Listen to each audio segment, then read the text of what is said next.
¿Cómo están mis hermanos? Muy buenos días, buenas tardes, buenas noches, según el horario en que se hayan encontrado con este video, ¿no es cierto? Saludamos a la iglesia CIEP Cuarto Centenario en este día de escuela bíblica. Eh, Junto a mi hermana Nelly Maldonado enviamos un cariñoso saludo a cada uno de ustedes. Se me ha encomendado en esta ocasión poder hacer la clase para adultos, esperando que cada uno de ustedes se encuentre bien, bendecido, con buen ánimo. Queremos comenzar esta clase diciendo que si hay un libro que es especial en el Nuevo Testamento, esa es la carta de Pablo a los Efesios.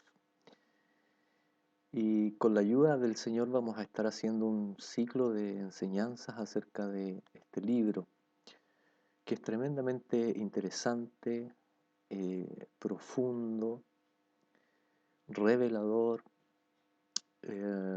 y que tiene directa relación con el trato, con el plan de Dios, con su iglesia, con usted, conmigo.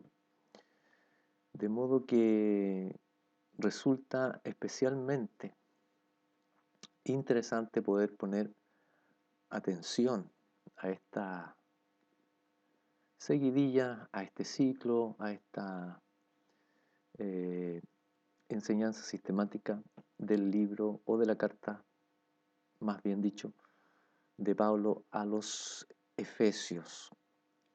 ¿Sí? Algunos estudiosos, ¿cierto?, tienen sus opiniones con respecto a esta carta. Y lo primero que hay que decir es que junto con las cartas de Pablo a Colosenses, a los Filipenses, a Filemón y la presente a Efesios, son llamadas las cartas de la prisión, debido a que fueron escritas por Pablo mientras éste esperaba encarcelado la audiencia con el César.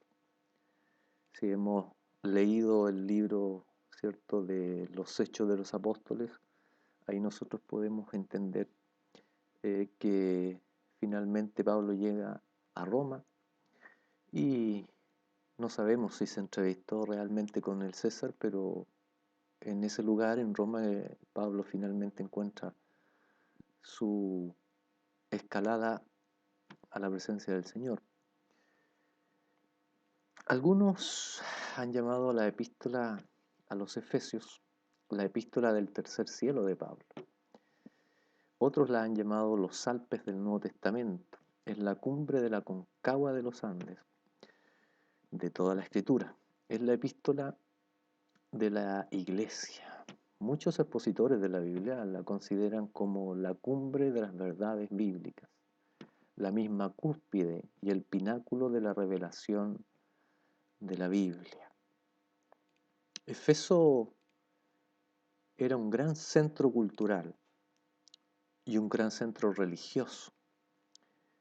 El clima era agradable y era un hermoso lugar para visitar.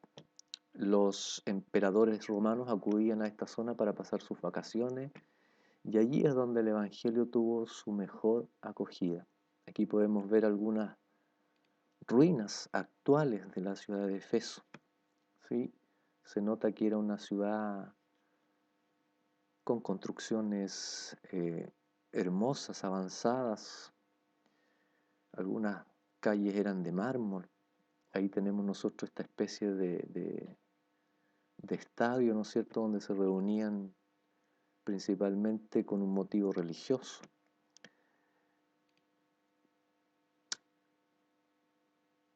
Así, Efeso era la ciudad principal de Asia Menor y probablemente de toda la sección oriental del Imperio Romano.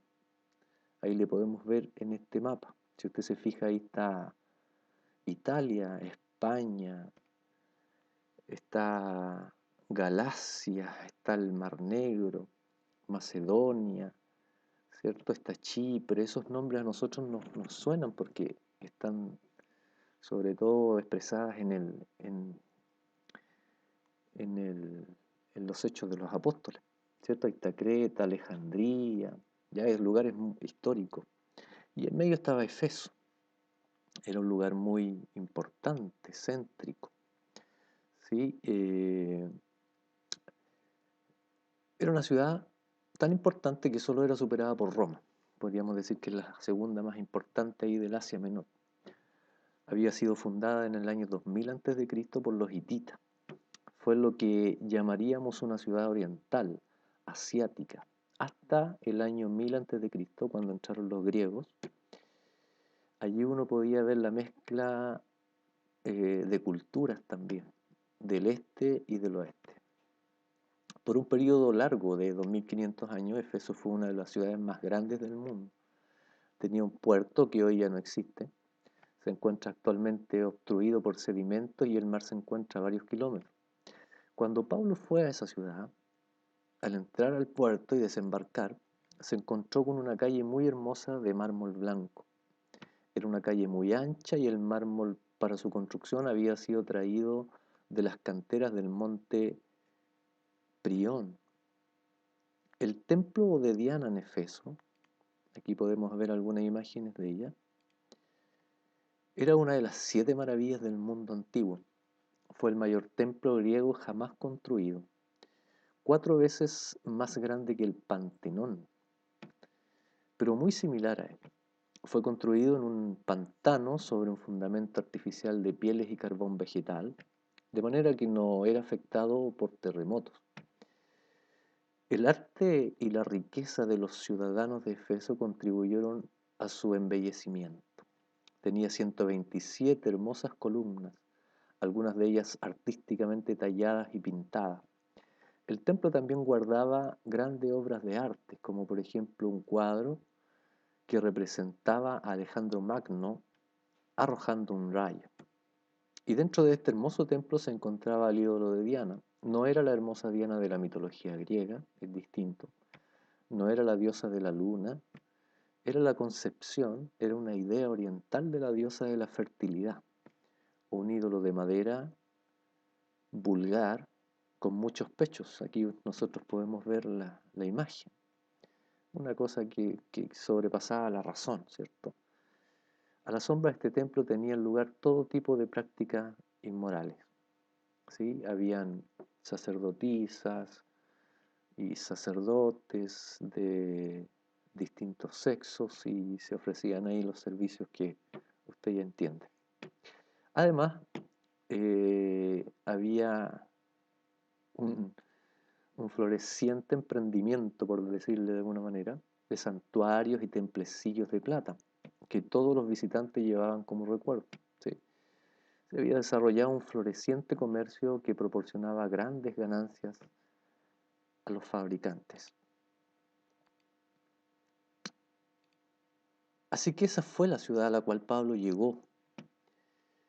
Eh, en los Hechos de los Apóstoles se relata, ¿no es cierto?, la experiencia de Pablo al llegar a Efeso. Si usted se fija bien, la primera vez fue Pablo obstruido, se le fue prohibido acercarse a Efeso a entrar por el Espíritu Santo. Pero luego, en un viaje misionero de vuelta, él logra entrar a Efeso. Había un especial interés en Pablo en Efeso, seguramente porque era una de las ciudades más importantes, donde había mayor cantidad de gente y de todo tipo, ¿sí? Pluricultural. Cuando Pablo llegó a Efeso, primero se dirigió a la sinagoga y ahí habló valientemente por espacio de 3 meses. Luego fue a la escuela de Tirano y ahí continuó por 2 años. Dice en Hechos 19:10, de manera que todos los que habitaban en Asia, judíos y griegos, oyeron la palabra del Señor Jesús. Este fue probablemente el momento culminante del trabajo misionero de Pablo. Él consideró a Efeso como una gran oportunidad y se quedó allí más tiempo que en cualquier otro lugar. Los habitantes de Efeso escucharon más enseñanza bíblica de Pablo que de los otros pueblos. Y ese fue el motivo por el cual pudo escribirles sobre las profundas verdades que esta epístola contiene. Veamos un poquito de contenido. Hay una sección doctrinal que también en sí misma es muy lógica, y esta abarca desde el capítulo 1 hasta el capítulo 3. En el capítulo 1 la iglesia es un cuerpo, en el capítulo 2 vemos que la iglesia es un templo, y luego en el capítulo 3 vemos que la iglesia es un misterio. Luego, cuando llegamos a la sección práctica, es decir, del capítulo 4 en adelante, vemos a la iglesia como un hombre nuevo, es decir, que la iglesia tiene que exponer algo nuevo en el mundo y entonces el cristiano vive en esta tierra como una nueva persona. En el capítulo 5 vemos que la iglesia será una esposa. No nos hagamos la idea de que la iglesia es una esposa ahora, más bien es la novia del Señor Jesucristo. El apóstol Pablo le dijo a los Corintios en su segunda carta, capítulo 11, versículo 2, os he desposado con un solo esposo para presentaros como una virgen pura a Cristo. Es decir, estamos en una etapa de noviazgo con el Señor Jesucristo. Es como si le hubiera dicho Pablo, yo os he comprometido en casamiento hoy y algún día la iglesia será la esposa. Luego en el capítulo 6, la iglesia es un soldado. Es que hay un enemigo contra quien luchar. En este mundo está teniendo lugar una batalla espiritual. ¿Sí? La trompeta sonando y los cristianos deben mantenerse firmes en la causa de Dios. Hasta ahí podemos abarcar nosotros los primeros 6 capítulos. ¿Sí? Vamos a resumir ahora en una especie de bosquejo, de estructura. O sea, el orden en que se tratan los principales temas, para tener una visión general del contenido de esta carta. Al mismo tiempo, recapitularemos algunos de los puntos principales ya expresados en esta introducción. En la primera sección doctrinal, el llamado celestial de la iglesia es lo que podemos ver, ¿sí? Tenemos ahí letra A, la iglesia es un cuerpo, que abarca el capítulo 1. La introducción, por supuesto, al libro la tenemos en el capítulo 1, versículo 1 al 2. Como primer punto, Dios el Padre planeó la iglesia. Eso se ve en el capítulo 1, versos 3 al 6. Número 2, Dios el Hijo pagó el precio por la iglesia. Eso lo vemos en el capítulo 1, versos 7 al 12. Dios, el Espíritu Santo, protege a la iglesia. Lo vemos en el capítulo 1, versos 13 al 14. Hay también oración por conocimiento y poder. Lo vemos en el mismo capítulo, versículo 15 al 23. Como otro punto, punto B, la iglesia es un templo. Lo vemos en el capítulo 2 en adelante. En estos incluimos el material de construcción, versículos 1 al 10. El método de construcción lo podemos ver ahí en el 11 hasta el 18. El significado de la construcción la podemos ver en los versículos 19 al 22. La iglesia es un misterio, es otro punto también de esta sección, que lo podemos ver en el capítulo 3. La explicación del misterio la podemos ver ahí nosotros en los versículos 1 al 4. La definición del misterio la podemos ver en los versículos 5 al 13. Y finalmente en este capítulo 3 nosotros vemos una oración por conocimiento y poder. Es decir, el conocimiento y el poder están ligados a la oración. Hay tanta riqueza que aprender aquí. Eso lo podemos ver también en los versículos 14 al 21 de este capítulo 3. Hay una sección práctica también dentro de, de esta estructura y que tiene relación con los capítulos 4 hasta el 6. Se divide de la siguiente manera. En la primera parte, la A, la iglesia es un hombre nuevo, ¿sí? Lo vemos en el capítulo 4. Y se subdivide de la siguiente manera. La exhibición del hombre nuevo la vemos en los versículos 1 al 6. La inhibición del hombre nuevo la vemos en los versículos 7 al 16. La prohibición del hombre nuevo lo vemos en los versículos 17 al 32. Y como otra subdivisión, se habla de que en el capítulo 5 se ve cómo la iglesia será una esposa. En este capítulo 5, de los versículos 1 al 17, podemos ver el compromiso de la iglesia. La experiencia de la iglesia podemos también verla en los versículos 18 al 24.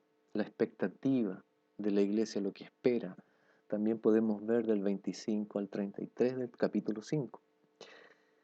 Y en el capítulo 6, la iglesia es un verdadero soldado.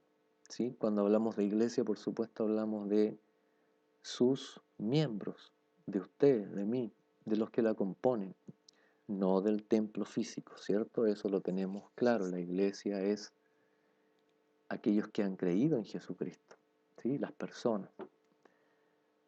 Como subdivisión en este capítulo vemos en los versículos 1 al 9 las relaciones del soldado. Ahí está la descripción, ¿no es cierto? ¿Cuál es el enemigo del soldado? Lo podemos ver ahí desde los versículos 10 al 12. La protección del soldado, ¿cierto? Esta sección que es tan conocida para nosotros la podemos ver desde el versículo 13 al 18, ¿sí? Y Pablo nos da un ejemplo del soldado, un buen soldado de Jesucristo. Eso sale ahí en el capítulo 6, versículo 19 al 22. Y finalmente podemos ver nosotros en el capítulo 6, versos 23 al 24, la bendición del soldado, pidiendo conocimiento y poder. Sin duda hay frases en este libro que coinciden según la sección del mismo. Sin duda el contenido es de profundo conocimiento. Sin duda es un libro que tiene mucho, mucho que entregar. Algunos dicen que aquí está concentrado, en definitiva, el Evangelio de Jesucristo, el plan de Dios, la obra y la finalización de la iglesia como tal. Así que quiero invitarle a que usted también investigue, escudriñe según esta información, según lo que hemos podido ver hoy día, y de esa manera también estar mayormente conectado con los capítulos que vendrán más adelante. Que toda la bendición del Señor alcance su vida es nuestro deseo como ministerio bíblico. Dios le bendiga y acompáñenos a seguir esta secuencia, ¿cierto? A seguir esta serie de estudios con respecto al libro hermoso, la carta hermosa que escribió Pablo en sus últimos días, ahí en la cárcel, a los Efesios y que tiene vigencia para nosotros hasta hoy en día. La profundidad, el entendimiento, es posible obtenerlo a través de la oración, ¿cierto? A través del conocimiento de esta carta preciosa. Toda la bendición sea para cada uno de ustedes y ya nos estaremos viendo. Saludos les envía su profesora, nuestra hermana Nelly Maldonado, y sigamos orando los unos por los otros. El Señor les bendiga.